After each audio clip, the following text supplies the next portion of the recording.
আজকের গুরুত্বপূর্ণ আঞ্চলিক সংবাদে সবাইকে জানাই স্বাগতম। আজকের সন্ধ্যার বিশেষ খবর হলো আসামের কলেজে ভর্তির জন্য ছাত্রছাত্রীদের কমন ইউনিভার্সিটি এন্ট্রান্স টেস্ট অর্থাৎ সিইউইটি স্কোর বাধ্যতামূলক নয়। রাজ্যের উচ্চশিক্ষা বিভাগ সিইউইটিতে উপস্থিতি বাধ্যতামূলক করেনি, কারণ জাতীয় স্তরের এই ভর্তি পরীক্ষা সম্পর্কে ছাত্রছাত্রীদের সচেতনতা এখনও প্রত্যাশিত স্তরে পৌঁছায়নি। এছাড়া রাজ্য সরকার বা বিশ্ববিদ্যালয়গুলি এ সংক্রান্ত কোনো নির্দেশনা এখনও প্রকাশ্যে আনেনি। প্রাপ্ত সূত্রে জানা গেছে, আসামের বেশিরভাগ সাধারণ ডিগ্রি কলেজে 2024-25 শিক্ষাবর্ষে ভর্তির জন্য সিইউইটি স্কোরের চেয়ে দ্বাদশ শ্রেণীর বোর্ডের প্রাপ্ত নম্বরের উপর ভিত্তি করা হচ্ছে। শুধু ব্যতিক্রম কটন বিশ্ববিদ্যালয় এবং আর্য বিদ্যাপীঠ কলেজ। আমাদের কাছে থাকা সঠিক তথ্য অনুসারে বেশিরভাগ কলেজে বিএ, বিএসসি, বিকম এবং বিবিএর মতো স্নাতক কোর্সে শিক্ষার্থীদের নাম নথিভুক্ত করবে, যা শেষ যোগ্যতা পরীক্ষায় অর্থাৎ দ্বাদশ শ্রেণীর বোর্ড পরীক্ষার আবেদনকারীদের প্রাপ্ত নম্বরের ভিত্তিতে করা হবে। প্রাথমিকভাবে মেধার ভিত্তিতে ছাত্রছাত্রীরা ভর্তি হতে চলেছে, জানালেন আসাম কলেজ অধ্যক্ষ পরিষদের সাধারণ সম্পাদক রঞ্জন কলিতা। রাজ্যে সরকারি ও প্রাদেশিক প্রতিষ্ঠান সহ আনুমানিক 345টি সাধারণ ডিগ্রি কলেজ রয়েছে। রাজ্যের উচ্চশিক্ষা বিভাগ উচ্চশিক্ষার ভর্তি পোর্টালের অধীনে সমস্ত কলেজগুলিতে ভর্তির ব্যবস্থা করেছে। সমর্থ ই-গভ সুট দ্বারা সমর্থিত একটি ইউনিফাইড এনক্রিপ্টেড ডিজিটাল প্ল্যাটফর্ম। এই প্রক্রিয়া শুরু হলেও ভর্তির তারিখ এখনও ঘোষণা করা হয়নি। একটি সূত্র জানিয়েছে, রাজ্যের উচ্চশিক্ষা বিভাগ সিইউইটি উপস্থিতি বাধ্যতামূলক করেনি, কারণ এটি সম্পর্কে সচেতনতা এখনও প্রত্যাশিত স্তরে পৌঁছায়নি। যদি সিইউইটির স্কোর বাধ্যতামূলক হয়ে যায়, তাহলে অনেক শিক্ষার্থী, বিশেষ করে গ্রামাঞ্চলের অনেক পড়ুয়া এবছর ভর্তি হতে পারবে না বলেও জানানো হয়। তবে ব্যতিক্রম হিসেবে কটন বিশ্ববিদ্যালয়ের সব বিভাগের 40% আসন সিইউইটি থেকে পূরণ করা হবে। কটন বিশ্ববিদ্যালয়ের একাডেমিক রেজিস্ট্রার বেদান্ত বোরা জানান, সিইউইটি যারা দিয়েছে তারা অগ্রাধিকার পাবে। অপরদিকে পুরনো নতুনের সংঘাতে জর্জরিত বিজেপি, খেলা সবে শুরু দাবি ভূপেনের। লোকসভা ভোটের পর্ব মিটতেই অসন্তোষের আগুন জ্বলে উঠেছে বিজেপিতে।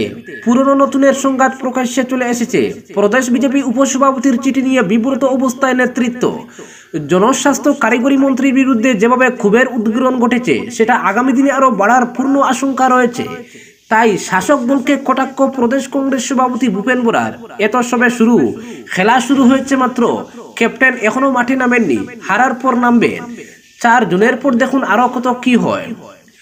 নতুন পুরনোর সংঘাত অনেকদিন ধরেই দিক করে জ্বলছে বিজেপিতে। ক্ষমতা তো দূর, আসামে যখন বিজেপির কিছুই ছিল না, তখন যারা গেরুয়া পতাকা আঁকড়ে ধরেছিলেন তাদেরই বলা হয় দলের পুরনো নেতা। নতুন করে দলে আগত নেতাদের সঙ্গে ভেতরে এক সংঘাতের পরিবেশ তৈরি হয়েছে তাদের। 2015 সালের শেষে কংগ্রেস ছেড়ে অনুগতদের নিয়ে হিমন্ত বিশ্ব শর্মা বিজেপিতে যোগ দেওয়ার পর থেকেই মূলত সেই সংঘাতের সূচনা হয়। হিমন্তকে দলে নেওয়ার বিরোধিতাই করেছিলেন একাংশ পুরনো নেতা, কিন্তু কেন্দ্রীয় নেতৃত্ব সেটা কানেই তুলেননি। তখন ধীরে হিমন্ত অনুগামীরা যখন দলে গুরুত্বপূর্ণ দায়িত্ব পেতে থাকেন, তখন সংঘাত আরো তীব্রতর হয়, কিন্তু কোণঠাসা হতে থাকেন পুরনোরাও। এই পরিস্থিতিতে দ্বিতীয় দফার ভোটের দিন ভোট দিতে বেরিয়ে নগাঁওয়ে দলীয় নেতৃত্বের চোখা সমালোচনা করেন প্রাক্তন কেন্দ্রীয় মন্ত্রী, বরিষ্ঠ বিজেপি নেতা রাজেন গুহাই। দলের ভবিষ্যৎ অন্ধকারের দিকে যাচ্ছে বলে মন্তব্য করেন তিনি। তারপর তৃতীয় দফা ভোটের দিনই সরাসরি মুখ্যমন্ত্রীর সমালোচনা করেন নলবাড়ির বরিষ্ঠ বিজেপি নেতা প্রাক্তন বিধায়ক অশোক শর্মা। গত বিধানসভা ভোটে নলবাড়িতে টিকিট বঞ্চিত হন তিনি। তাছাড়া সেখানকার স্থানীয় বিধায়ক প্রভাবশালী নেতা জয়ন্ত মল্ল বড়ুয়ার আধিপত্য সহ্য করতে পারেন না।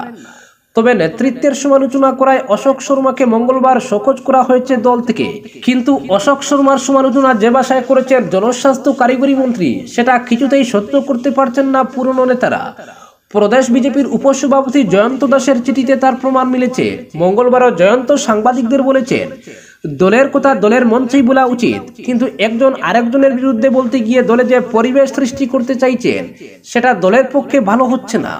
তার দাবি, এর মধ্যে ব্যতিক্রম হচ্ছেন পীযূষ হাজারিকা। তিনি সুন্দর করে বলেছেন, দলের কথা দলের মঞ্চেই বলবো।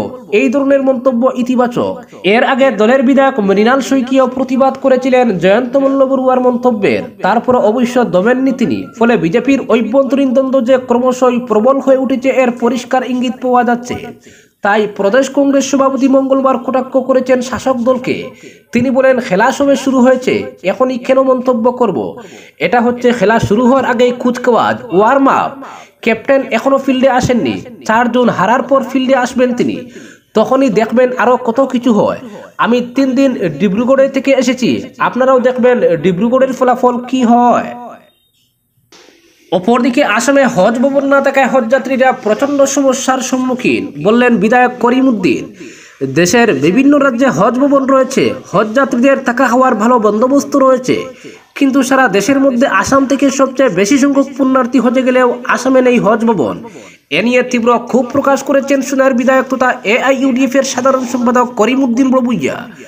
গুয়াহাটিতে একটি উন্নত মানের হজ ভবন নির্মাণের জন্য তিনি জোরালো দাবি তুলেছেন। করিমউদ্দিন জানান, আসাম থেকে প্রতি বছর গড়ে 4000 হজযাত্রী হজে যান, কিন্তু হজ ভবন না থাকায় গুয়াহাটিতে তাদের প্রচন্ড অসুবিধার সম্মুখীন হতে হয়। এবার 3600 হজযাত্রী রয়েছেন, তাদের অনেককেই প্রচুর সমস্যায় পড়তে হচ্ছে হজ ভবন না থাকায়। তিনি জানান, গুয়াহাটির ইসলামপুরে মুসাফিরখানা হচ্ছে একটি বেসরকারি সেবামূলক প্রতিষ্ঠান। এখানে সব হজযাত্রীদের থাকা খাওয়ার ব্যবস্থা করা সম্ভব হয় না, তাই সরকারি হজ ভবন অতি জরুরি। অপরদিকে নাবালিকা কনে পাথারকান্দিতে বিয়ের পিড়ি থেকে বরসহ আটক নয়, বাল্যবিবাহ। বিয়ের পিড়ি থেকে বর কনে সহ 9 জনকে আটক করল পাথারকান্দি পুলিশ। রাজ্যে বাল্যবিবাহ বন্ধ করতে রাজ্যে মুখ্যমন্ত্রী ডক্টর হিমন্ত বিশ্ব শর্মার কঠোর নির্দেশ অমান্য করে নাবালিকার সঙ্গে বিয়ের আয়োজন 2 পক্ষের, কিন্তু শেষ পর্যন্ত রেহাই মিলল না। নাবালিকা ছেড়ে বরসহ সবারই টাই হলো জেল হাজতে। জানা গেছে, পাথারকান্দি থানা অধীন কাবাড়িবন গ্রামের জহরুল ইসলামের ছেলে বিলাল উদ্দিনের কিছুদিন ধরে লাগোয়া গ্রামের এক নাবালিকার সঙ্গে প্রেম পর্ব চলছিল। এতে শেষ পর্যন্ত মিয়া বিবি রাজি তো কিয়া করেগা কাজী, এই মনোভাবে উভয়ের বিয়েতে সায় দেন অনেকে। শেষে সোমবার বর ও কনে 2 পরিবারের সম্মতিতে বিয়ের অনুষ্ঠানের আয়োজন হয়। নিয়ম মতে কাজীর উপস্থিতিতে চলছিল বিয়ের অনুষ্ঠান। বাল্যবিবাহের এমন খবর পেয়ে পাথারকান্দি পুলিশের একটি দল তদন্তে নেমে কনের বয়স কম হওয়াতে নাবালিকাকে উদ্ধার করার পাশাপাশি বিয়ের পিড়িতে বসা জামাই বিলাল উদ্দিন, কাজী, নাবালিকার বাবা, বরের মামা, নাবালিকার মামা সহ গাড়ি চালক ও অন্যদের সহযোগীদের আটক করে থানায় নিয়ে আসে পুলিশ। মঙ্গলবার তাদের করিমগঞ্জ জেলা আদালতে সুপোর্ট করা হলে এদিনই আদালতের নির্দেশে নাবালিকা কোলে ছাড়া বাকিদের টাই হয় জেল হাজতে এবং নাবালিকাকে চাইল্ড ওয়েলফেয়ার অ্যাসোসিয়েশনের কাছে সমঝে দেওয়া হয়। গ্রেফতারের মধ্যে রয়েছেন বর বিলাল উদ্দিন, আলী হোসেন, সাব্বির উদ্দিন, দিলওয়ার হোসেন, আসাবউদ্দিন, নিজামউদ্দিন, সাদউদ্দিন ও মাতাবুর রহমান। অপরদিকে CUET পরীক্ষা পড়ুয়ার উচ্চশিক্ষার পথ রুদ্ধ করবে, বললেন তপোধীর ভট্টাচার্য। নয়া জাতীয় শিক্ষানীতি 2020-এর মধ্য দিয়ে শিক্ষার বেসরকারীকরণের যে নীল নকশা তৈরি করা হয়েছে, তারই অন্যতম পদক্ষেপ হলো CUET পরীক্ষা। এই পরীক্ষা ছাত্রছাত্রীদের উচ্চশিক্ষার পথ রুদ্ধ করতেই নেওয়া হচ্ছে। মঙ্গলবার আয়োজিত নাগরিক সভায় কথাগুলো বলে এর বিরুদ্ধে জোরালো আন্দোলন গড়ে তোলার আহ্বান জানালেন আসাম বিশ্ববিদ্যালয়ের প্রাক্তন উপাচার্য অধ্যাপক তপোধীর ভট্টাচার্য। এদিন শিলচরের ট্রাঙ্ক রোডে থাকা CTBOর কার্যালয়ে CUET পরীক্ষা নিয়ে বরাকের পূর্বদের সঙ্গে সিনিমিনি খেলায় ন্যাশনাল টেস্টিং এজেন্সির বিরুদ্ধে শিলচরের সুশীল সমাজ ও বিভিন্ন সংগঠনের যৌথ উদ্যোগে এক নাগরিক সভা অনুষ্ঠিত হয়। নাগরিক সভায় সভাপতিত্ব করেন আসাম বিশ্ববিদ্যালয়ের প্রাক্তন উপাচার্য অধ্যাপক তপোধীর ভট্টাচার্য। সভাপতির বক্তব্যে তিনি বলেন, এই পরীক্ষা ছাত্রছাত্রীদের উচ্চশিক্ষার পথ রুদ্ধ করতেই নেওয়া হচ্ছে। নয়া জাতীয় শিক্ষানীতি এক নীল নকশার এক পদক্ষেপ CUET পরীক্ষা বলে উল্লেখ করেন তিনি। কলেজে স্নাতক স্তরে ভর্তির ক্ষেত্রে CUET পরীক্ষার ফলাফলকে গুরুত্ব না দেওয়ার আহ্বান জানান।